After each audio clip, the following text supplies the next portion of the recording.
thing that came to my mind as you were talking, Mike, is NPC, non-playable characters. Yes, non-player And characters. Yes. that is so much of what our society has become. Just people walking through, and to Beth's point when she threw this topic out, there's like a lot of conformity, this race to the middle.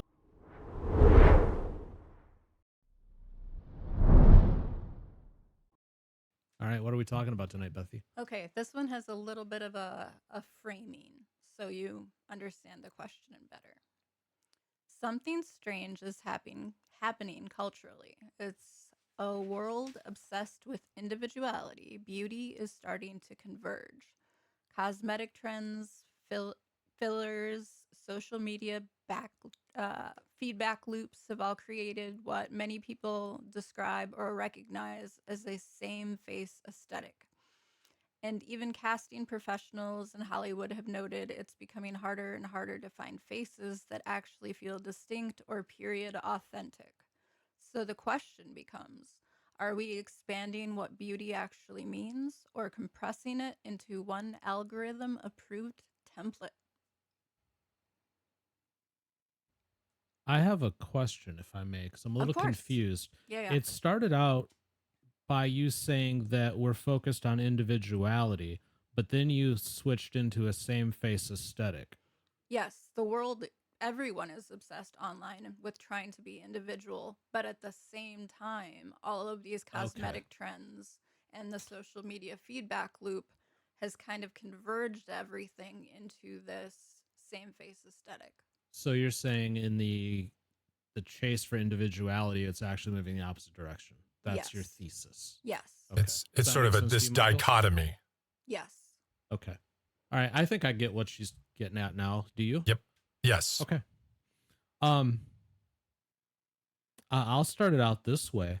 And I don't think there's any doubt about it. And it's ironic because we live in this space, you and I, Michael, this social space, and this is how we choose in part or in whole to make our living. I think social media is screwing us up, something fierce. It's so we talk about, or she's talking about individuality, and there is a thing out there to chase that. But it almost goes to extremes. The people who chase the individuality, you need only look at whatever awards show, the Grammys or whatever it was a couple of days ago, and the ridiculousness that people were wearing there, to realize just how far out to the fringes it's gone. But then I think there is something to be said for the fact that the vast majority, the mainstream, snap back to this middle where there is kind of a convergence of everything. And I think it goes beyond faces and appearance. Look at our world. Drive through a neighborhood, every house looks the same. Cars look the same. You can argue that culture stopped in the year 2000, and I've argued that before. There used to be like this distinct generation or decade difference. The 70s different from the 80s, different from the 90s, and then it just like stopped. So yeah, we're getting messed up. And you could argue it from both angles. The people who are chasing individuality are chasing it too far. But there is definitely this kind of convergence in the middle where you're right. Everybody kind of looks the same and acts the same. Those who aren't on the television. No, Michael? This is a very deep topic that probably would be its own show, quite frankly. So there is definitely a homogenization to the culture. We see it in our media. The radio stations, it started with, radio and TV. You go to any market, there's a Kiss FM, there's every pop station basically sounds the same. And not just the music, but the sweepers, the presentation, the on-air personalities, all of that. TV, the news, It's cookie cutter. Yes, all of this stuff, same graphics, same music, same presentation. We have it all kind of, a lot of websites have these similar templates.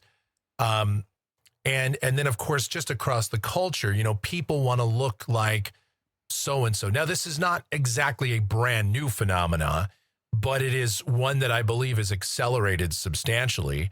And we have, it's, Michelle calls this the sheep culture. The people are sheep, and there's a lot of sheep out there. There's a lot of people that will follow the leader. People are on Ozempic. Now everybody wants to be on Ozempic or one of these drugs that, turns you into this, it's like anorexia in a shot or in a pill or whatever. Now within this, it's kind of two extremes, right? Like Dan, like you guys were saying. So over here, you've got this ultra homogenized side, but then there are the people that are chasing the individuality, but they're chasing an identity that's not necessarily their own. It's one that will garner the most attention above this sea of homogenous junk. And so what you have is then you have a bunch of edgelords that are running around out there that just say and do the most outrageous things possible to get the most attention possible. And what you wind up with is either complete blah, where everything is just ordinary and samey and cookie cutter, or over here you have just a bunch of edgelords and people with main character syndrome that are running around trying their best to do just the most outrageous stuff. And all the while in between on social media, we're turning into this AI slop. It's kind of this weird thing where in this fight for individuality, which by the way, I think individuality is a good thing overall. I think we've lost it. We've become, a lot of us have become sheep. Part of the reason this show is the way it is, is because so many other shows are talking head shows that just do the same format and same thing. And we wanted to try to do something different. And not just for the sake of different, but actually something that seems more genuine. And I think that's something that is lacking in society now.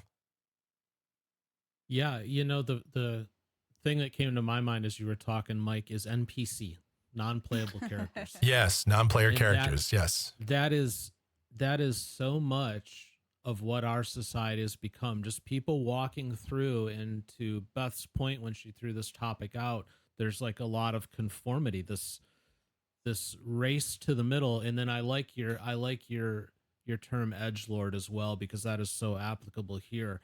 But isn't that true in everything? We're running to the polls, not like the polls like voting, like think magnetism. Polar, yeah, we're becoming polarized.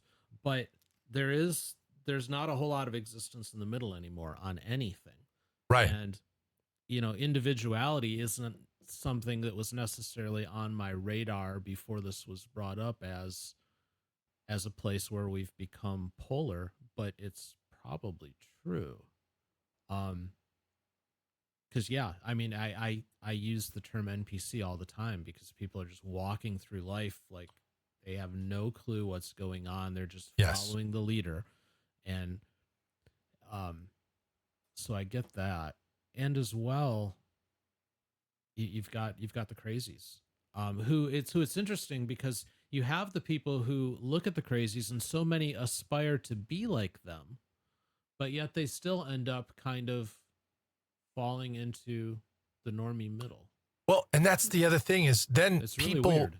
Yeah, people will do these crazy things. Like we see these people on Kick or Twitch or TikTok or whatever, that are doing the wild stuff where they basically use other people as props out in the real world. And they go and, they just decide to cause chaos at a Starbucks or at a McDonald's or just out and about some public place.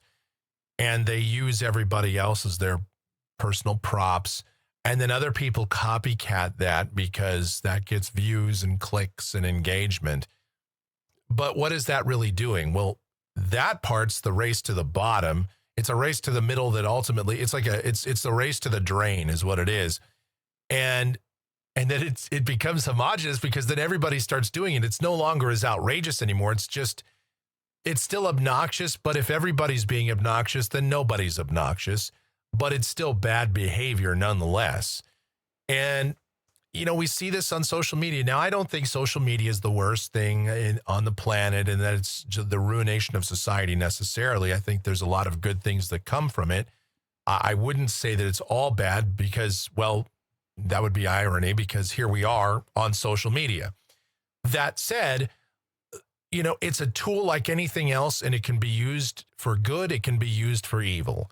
It can be used for, to harm people. It can be used to help people. And there's a lot of people that use it to gain individuality and be outrageous. And I can think of a lot of people politically or just socially in general that do that. And, it's unfortunate. And that's, I do think it harms society. And I think there's got to be a correction at some point. I hope humanity kind of has a built-in self-correction mechanism. I don't know what that is or what that looks like exactly, but I sure hope it's out there. I don't know what it would be because, to be honest with you, I think that the underlying problem here, and we can blame it on a lot of different things, but part of the underlying problem in my mind is a loss of culture, because culture should be something that kind of evolves, something that grows. And again, I could make the argument all day long since about the year 2000 that Western culture has pretty much stopped. Yeah, we've made advancements in technology and things like that, but we don't look a whole lot different. If you look at the music, I was going to go it's there. devolved. If anything, it certainly hasn't evolved. I think it's devolved. It's not as good as it used to be. And that's not just because I'm getting old. It's garbage. There's objectivity to you that. only look at WAP to know that. Well, it's not even WAP. Like it's like here's the situation. So there's fewer instruments in music now. There's fewer human elements and input and talent because there's so much auto tune and there's so much sampling and so much usage of older material for newer stuff. There's fewer lyrics. Songs are generally half as long as they used to be. Songs in the 70s. I mean, if you would listen to progressive rock, some of those songs 7, 8, 9, 10 minutes. Even mainstream songs are 4 or 5 minutes. And that was kind of true in the 80s and then a little shorter in the 90s. But by the time we got to the 2000s and certainly the 2010s and 2020s, we've gone down to, everything's got to be compressed into so it can fit on TikTok or so it can fit on Instagram or YouTube Shorts. So it's all under 3 minutes. Most of it's 2.5 tops. And there's hardly any lyrical content in there. And what content there is, and I'm not saying, listen, I understand there's bad music from the 70s and 80s and 60s, and I get it. Trust me, Yellow Submarine was just an abomination. We can all agree on that. She's, what is she, what is it? You're 16, you're beautiful in your mind. I mean, not to pick on Ringo exclusively, but it sure sounds like I'm doing that. But there's a lot of bad, but it just seems like what was kind of hit and miss bad has become like regular part of the norm.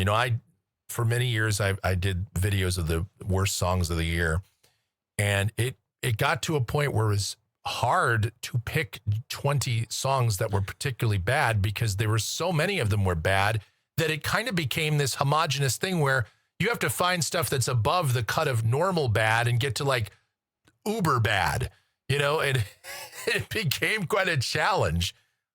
So that's just another sign of the culture. And yeah, the 70s were very different from the 80s, which were very different from the 90s. Then the 2000s, kind of a little different from the 90s. But then after that, everything's kind of blended together, just different names and different artists doing the same thing. Well, I don't remember who this was, but since we've got off on this tangent, which I do think is applicable, but there was a music exec that I read an interview from a week or two ago, and I wish I remember who it was, but that exec was saying that most music now is written to like a second grade reading level because they're trying to dumb it down to reach the most people possible. Yes. And how, I mean, that There's no set storytelling pardon? anymore. Yeah, no, there's no storytelling in music for sure. Right. But that kind of feeds into what we're talking about here. You know, when we were growing up, Mike, and tell me if you think different, but I feel like music was one of the things that helped define our individuality. What Yep. we were into, what songs we gravitated to, what we listened to helped kind of define us. And I don't know that that really happens too much anymore.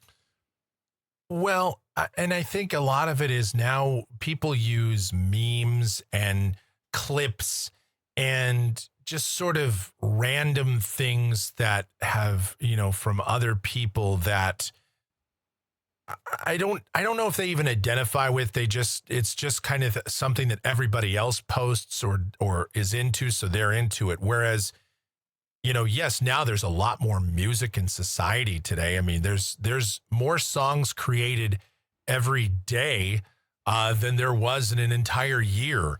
But that doesn't necessarily mean that there's more variety or that it's better. Quantity doesn't equal quality. Right. So, yeah, I think that there is a difference. There's, I don't think I think there's objective data to back this up. Like I said, about shorter songs and fewer instruments and all of that. So, yeah, obviously, it may sound like a curmudgeon opinion, but I think that there is a loss of individuality in society today. Yeah. Oh, go ahead. I was just saying a loss of individuality, but not necessarily a loss of I don't know, showmanship or what's the word I'm looking for here? It's almost like a loss of individuality, but a gain of people trying to be spectacles. Exploitation. Yeah, exploitation's another good word for sure. To a certain Kind of extent. this, everything's becoming a circus. Yeah. Very So, true. yeah. So one of the things that occurred to me just now, it's a shift away from music, but it applies when we're talking about individuality, is fashion, of which I don't participate. I have like a uniform of like a black or a gray t-shirt and a pair of shorts, and that's pretty much my life. But